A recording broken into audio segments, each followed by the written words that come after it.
Pussynet, new little video on this one, continuing in the infectious disease. So there's kind of three broad category that comes out of those: respiratory infection, viral infection, and wound care. And so on this video we're going to be talking about respiratory infection. Out of those we're going to be talking about three main ones: the influenza, TB, and pneumonia. So let's get started.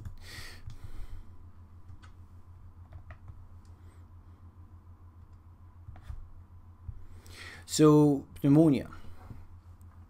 So on the pneumonia, there's different causes. You can see over here. There's different durations. So there's acute, chronic, there's clinical, there's community, there's hospital acquired, there's community acquired, there's typical, primary, secondary. So as you can see, when people say, oh, I had a pneumonia, there's way more than just having a pneumonia. And therefore too, in the treatment that we're going to do, there's a lot difference in it. It can be viral, bacterial, fungal, tuberculosis, non-infective, toxin, chemicals, aspiration.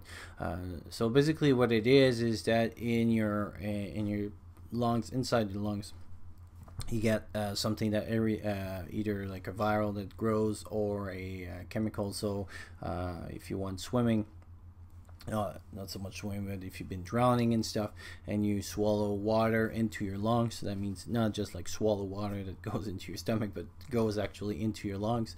That could be a chemical one. Aspiration is that when food goes over there, so if it goes in the wrong pipe and it goes down because you're lost your ability to swallow properly, food can go over there. So there's different type of pneumonia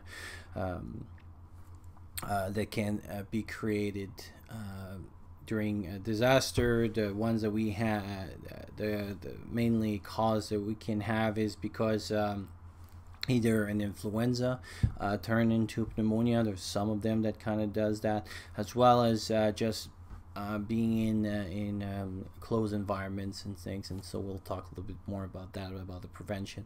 But that can be a cause, or even just being let's say you broke your leg. So let's say there was an earthquake, you broke, and we talk about the trauma in during disasters. You could be stuck in the bed, and because you're not moving, you get what we call atelectasis, meaning that there's some liquids. Well, there's kind of basically alveoli kind of collapse a little bit, full of gunk, because you're not clearing it properly, you're not doing exercise, and therefore you could have a pneumonia out of that. So a lot of it will be by prevention for the treatment. In the respiratory infection, kind of, we were talking about TB versus pneumonia, and sometimes a lot of people don't make the bed. Sometimes people don't make a difference between both of them. But here's some of the difference, and mainly if you're coughing up blood, that's mostly a TB, and also your bad cough has lasts more than 3 weeks or longer. So it's a chronic disease more than an acute disease, and you have more stuff like weight loss and things, and sweating at night. So those are kind of the big ones that are more associated with TB versus pneumonia. So it brings us to the discussion of TB or tuberculosis. So how TB is spread is through the air from one person to the other. So if the person speak, also it is a droplet disease. And it is an airborne disease, and so that means if you're in the same room as someone, you could get it. So that's why you have to do airborne precaution for those people, not droplet but airborne.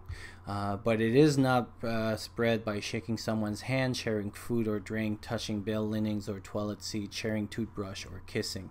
So it really has to be aerosolized and thrown into the air, and then that being aspirated. Versus this is why they say kissing. It's just particles are not big enough. They have to be like a mist out of a window, Windex bottles, not just big drops.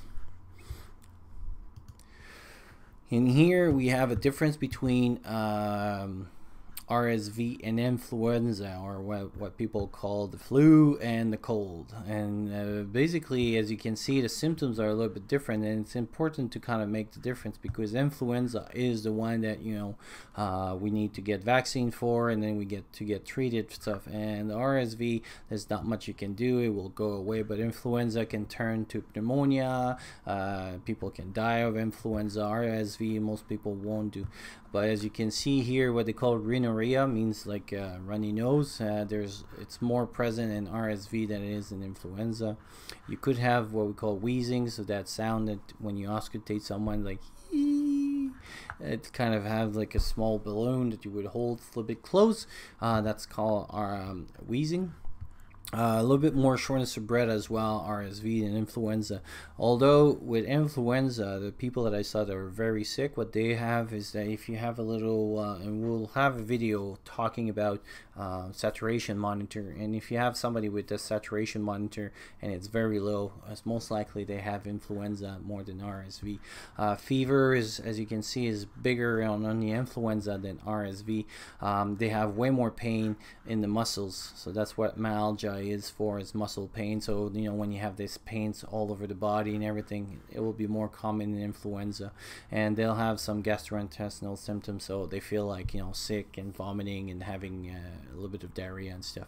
So as you can see, it's more here runny nose, trouble breathing with a lower fever. And in influenza, it's a higher fever, pain everywhere, and as well as gastrointestinal symptoms. So in the prevention, what really you need to do, one of this is to find a nice room. So if you have someone that have any of those symptoms, either TB or stuff, is to find a room that has a lot of ultraviolet lights, and so a big opening with some fresh air, and have a lot of sunshine. And there's some studies that have shown, mostly in TB, so in place like Africa and things like that, that ultraviolet lights could reduce the spread of TB by 70%. Because of the light. And obviously when we disinfect water with UVs, because it kills bacteria and things like that, and so this is what it does in those. And so the red light, the UV light that goes through inside the room can help. And when I talk about having a good ventilation, be careful that the ventilation doesn't bring the droplets inside the house. So if you have, for example, a house, and I'll probably demonstrate what I have as a setup here, or what I plan to have as a setup if something would have, is to have a room that is like this, you know, big windows and things like that, but also is that the air goes outside, not through inside. So you don't, if you open the door, it's called positive ventilation, or positive, isolation, or versus negative isolation. So a negative isolation means that any particles that tries to go out is aspirated inside the room, and positive ventilation means that, positive isolation, means that every droplet or every particles is pushed outside. And so what you want is the air to the particles to go outside. And so when you say good ventilation, for example here, if the breeze would come here and bring everything towards the room, it's not a good thing. You want the air to come out. That's one of the things. There's vaccination. A lot of people with pneumonia, there's a vaccine that is apparently pretty efficient. Mostly for all those, there's an influenza flu vaccine. There's a lot of controversy on this one, although now they're apparently in the next few years they may come with one that's going to be not good just for once a year, but a longer period, because they changed the way they're going to do it. Measles, pneumococcal, that's the one for the pneumonia, varicella. So all those can bacterial virus that may cause pneumonia. So all those vaccination, and again I did a video on vaccination, could be a good way of preventing a lot of the disease during disasters. Certain people are more likely to become healed with pneumonia, so adults 65 age of older, children, and people who have underlying medical condition like asthma, diabetes, heart, and the big smokers. So those are the ones that their lungs are kind of affected and things like that. So those are the ones that can have.